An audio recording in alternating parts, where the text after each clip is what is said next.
views and opinions expressed on this public access programming do not necessarily represent those of the H. Hawaii Media family of radio stations. It's time for Sunday morning public access programming on this H. Hawaii Media radio station.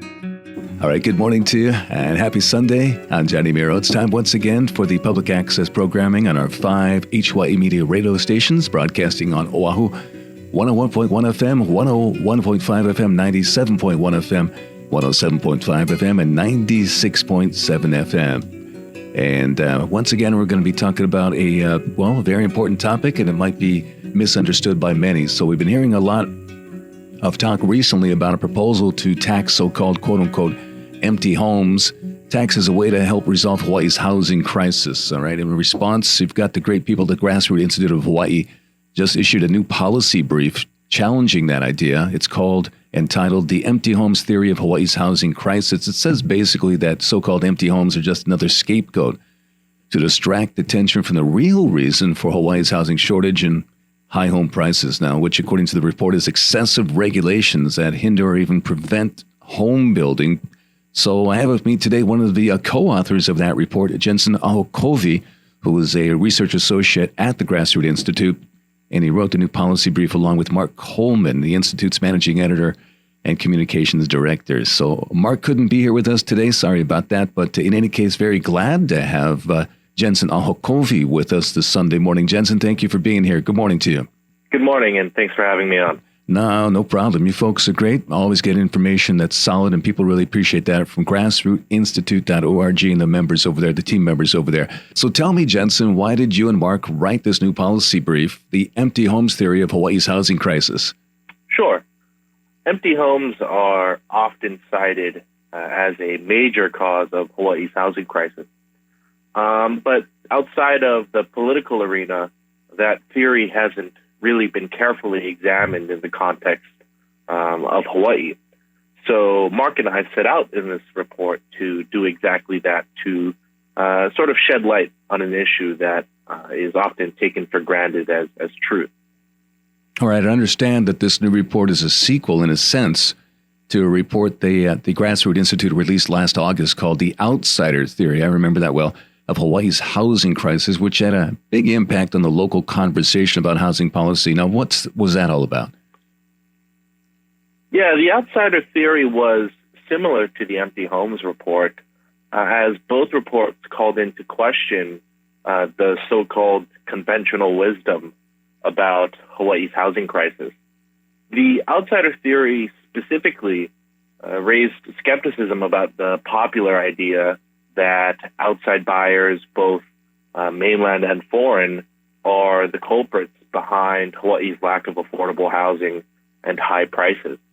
And we found in the report that the proportion of home sales going to outside buyers has declined over the past decade or so. So with that in mind, it's really hard to attribute Hawaii's rising prices to a declining share of outside buyers. So in a sense, I guess the theme of these two reports is that lawmakers kind of need to stop going after scapegoats and instead maybe address the real causes of Hawaii's housing crisis. Does that sound about right? Correct. The rhetoric about empty homes and outside buyers can often pull on the heartstrings of voters, but as is often the case, popular policy doesn't always make good policy. All right, joining us this morning from Grassroots Institute is research associate Jensen Ahokovi. And Jensen, beyond the so-called empty homes and so-called outsiders, are there any other scapegoats that you and Mark might be writing about in the future? Well, there's a variety of options to choose from, which is great for research, but not so great if we're trying to fix Hawaii's housing problems. Some of those options could be looking, for example, at the military and the impact of the military presence here on housing availability. Another subject that is somewhat similar to the empty homes theory is the idea of short-term rentals and their impact on the local housing market. And then I guess we could also, consider ideas such as greedy developers who refuse to develop because they're only looking for profit. That's another popular idea out there that is prevalent among so-called NIMBYs, which is short for not in my backyard. But really, everything's on the table. All right. People are probably wondering, so just to be clear, what do you guys at the Grassroots Institute overall believe is the real cause of Hawaii's housing crisis then? And what evidence do you have to back up that belief? Well, to understand the real cause of Hawaii's housing crisis, you really only need to boil it down to basic economics. Hawaii's housing supply is highly restricted, which causes prices to surge whenever there are increases in demand, unless the housing supply can expand to match that demand. And so that begs the question, why is it exactly that Hawaii's housing supply is so constrained? And the answer to that question is that Hawaii has the most restrictive housing regulations in the nation.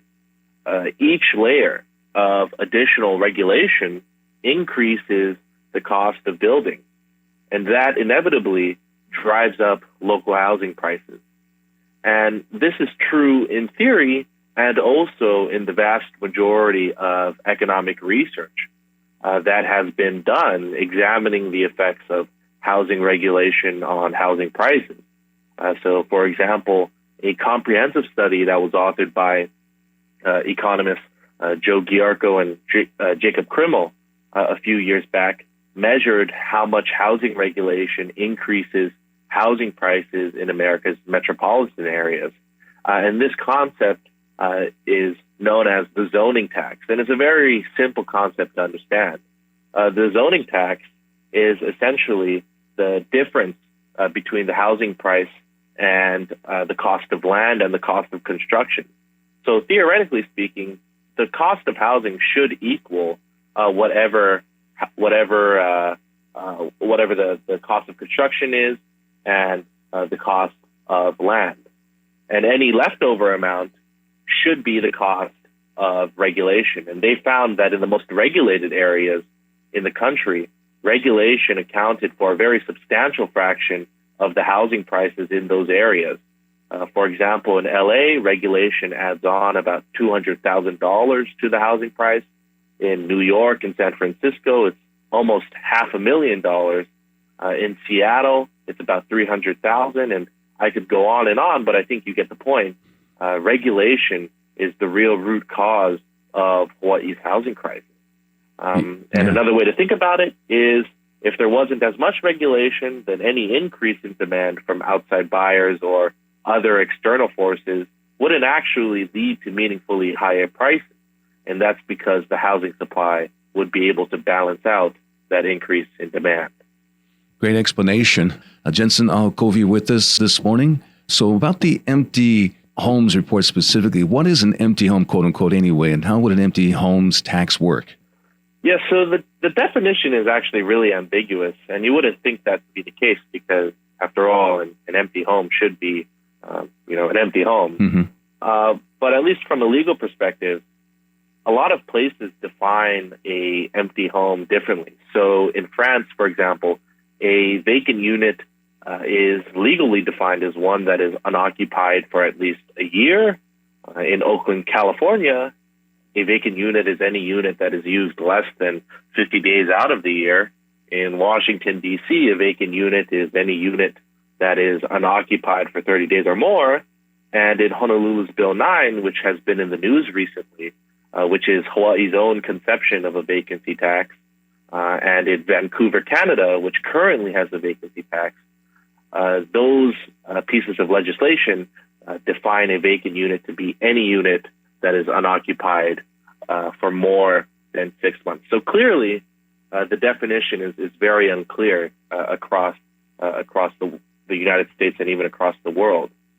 Now, as far as how an empty homes tax would work, it's actually theoretically very simple, and that is an empty homes tax exploits the concept of economic incentives, and it's this idea that if you have a property owner the property owner plays a game of cost and benefits, right? They weigh the costs and benefits of certain decisions. And the reason why a property owner keeps property vacant is because they simply find the benefits of keeping a property vacant to be greater than the cost. And we can understand that, especially in Hawaii, because a property owner might choose to keep a unit vacant because it might be their vacation home, or they might be using it as a real estate investment to accrue a greater and greater value, which then they can sell off in the future. And so what a vacancy tax does is that it wants to complicate that cost-benefit balance. It wants to alter the cost so that the property owner is now encouraged to sell or rent out their unit on the market. And to the proponents of a vacancy tax, they think that this is a good solution or a good remedy for the housing crisis, because that would supposedly increase the availability of homes on the market. Does the vacant lot, that kind of a tax, or is that totally different as far as people holding on to something that's empty, not being utilized? Sure. Yeah, it is similar in that both properties are vacant. However, I guess the idea of a vacant homes tax is a little more pervasive in the sense that we're actually talking about physical property here that people are owning, and this can go down a very slippery slope. Some people have brought up the idea that why not stop at a vacant homes tax? What's stopping the government from talking about a vacant room tax? Right? After all, people with big houses could have vacant rooms. Why not charge people for keeping these rooms vacant? Because somebody could be living in these rooms. And so you can really see how the logic can apply to not only vacant lots, but also vacant homes, and below that, vacant rooms. Yeah, exactly. All right, Zenson Ahokovi, the research associate with the Grassroot Institute of Hawaii. It's grassrootinstitute.org for this paper and others. I noticed that the subtitle of the Empty Homes Report is "A Tax on Empty Homes Might Increase Rental Occupancies and Generate Tax Revenues," but there's no evidence really showing it would increase the state's housing supply or reduce housing or rental prices. So you're saying, Jensen, maybe an empty homes tax might not be a total loser? Correct. And that's because it depends on what the goals of the tax are. So if lawmakers want to improve affordability or increase supply, that probably won't happen to any meaningful degree. But if they want to reduce vacancies and earn some extra money, that could possibly happen. Okay, what's the evidence, so an empty homes tax could reduce home vacancies? And then if it would reduce home vacancies, wouldn't that equate to an increase in the supply of housing? Well, I guess it makes sense that a vacancy tax would reduce vacancies to some degree, because as I mentioned earlier, it alters the incentives of vacant property owners, and people often respond to the incentives that are handed to them. But in terms of actual research, the literature is quite scarce. So to my knowledge, there is one study in a peer-reviewed journal out of France that was published recently that found that France's national vacancy tax had a significant impact on vacancies. But other than that, there is still a lot of work to be done in that area. But to your second point, a reduction in vacancies is not necessarily an increase in the supply of housing. And the way people should think about it is, even if every vacant unit in Hawaii was converted into an occupied unit, that doesn't actually change the total housing stock. And that's because the housing stock, as it is typically defined, is the sum of both vacant and occupied units. So if vacancies are converted into occupancies, all we're really doing is changing what we're calling these units. We're not actually adding any new units that would increase the total housing stock. Exactly. All right. One of the only real achievement of such a tax is to generate revenue. Couldn't we deem that a success if those funds were channeled into affordable housing projects? I wouldn't say so. And that's because I don't think any meaningful change comes from putting more money into the hands of the state, at least when we talk about housing. And I think there are two primary reasons for this, although there could be a number of others. The first is that increasing funding for affordable housing doesn't actually address the structural problems in the housing market, namely the strict regulatory environment that I alluded to previously. And secondly, it's been well understood that the private sector is just much better than the government at providing housing in terms of quality, scale, and cost efficiency. So to me, it's pretty obvious. Why not just cut the red tape instead of reaping more taxpayer money that seems to be ultimately wasted? All right, so what could be some of the, maybe you covered it, but some of the unintended consequences of an empty homes tax? I can think of a few. And from a legal perspective, a vacancy tax seems to infringe on an individual's right to use, control, and dispose of their property as they see fit. But admittedly, I'm not a legal scholar, and there are probably better qualified people to talk about the legal drawbacks. But economically speaking, a vacancy tax might discourage investment, which would put a drag not only on the housing market, but also the overall economy. And a vacancy tax might also inadvertently decrease affordability if landlords with vacant properties choose to pass on the tax burden to tenants. There are a number of other problems that could potentially arise, but those are the main ones that come to mind. Okay, so again, if a vacancy tax won't help lower housing prices or increase housing supply, what would you recommend instead? Well, the most straightforward way would be to just reduce the number of regulations that restrict home building. I was recently on the Rick Hamada show with Joe Kent, the Grassroots Institute executive vice president, and I think he put it in a really understandable way. And Joe said, the lawmakers could essentially close their eyes and just take a pair of scissors and just blindly snip away, and that would actually be a really good way to remedy Hawaii's housing crisis. So, for example, if we're looking at specific solutions, a very simple solution would be to just get rid of single-family zoning laws. And these are a type of regulation that basically only allows a single home on a plot of land. Now, if you instead allowed multiple homes on a single plot, you could end up doubling or quadrupling the existing housing supply. Recently, Auckland, New Zealand eliminated single-family zoning in 75% of the city, and that doubled the rate of construction and immediately caused prices to fall in the city's densest areas. Now, if you look on Oahu, for example, there's a really innovative website called the Zoning Atlas. I think it's the HawaiiZoningAtlas.com or something like that. And you can actually look at a map of Oahu and look at the areas that are zoned for housing. And then you can add a sub-filter and look at the areas that are zoned only for more than 2 units per lot. And you can see that the vast majority of the area that is allowing housing is only allowing single-family homes.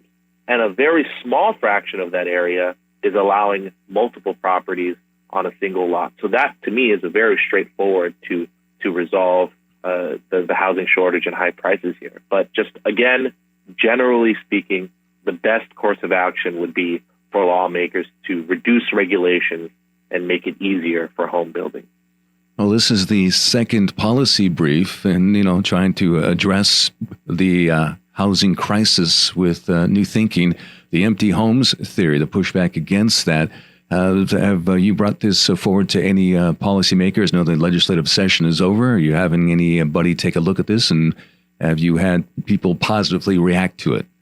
I think right now I'm unsure of the specific policymakers that have received our work, but what I can say is that we do our best to interact with policymakers across the political aisle to try and, I would say, reduce the prevalence of these scapegoats. You mentioned it earlier in the interview that our outside buyer report last year did make a big impact in terms of not necessarily eliminating the outsider theory of Hawaii's housing crisis, but definitely raising the question of its validity. And I think right now, it's probably a little too early to tell, what the impact of the Empty Homes report will be in the policy sphere. But I will say I'm fairly optimistic that we'll see similar results. I believe to our previous brief. Star Advertiser ran with that, right? Gave you guys. Right. Hopefully they picked this one up. Wrapping it up here, Jensen Ahokovi from the Grassroots Institute of Hawaii. You've explained a lot. Did we miss anything? Anything else to touch on before we say aloha? I guess the last thing I would say would just be, to give the report a read, and feel free to channel any of your thoughts of the report to info@grassrootsinstitute.org. Really appreciate you chiming in this morning. All the great work from the people at Grassroots Institute of Hawaii, Jensen Ahokovi, letting people know about this empty homes theory and that they can pick it up at grassrootsinstitute.org. Have a great Sunday. We'll talk to you soon, okay? You too. Thanks.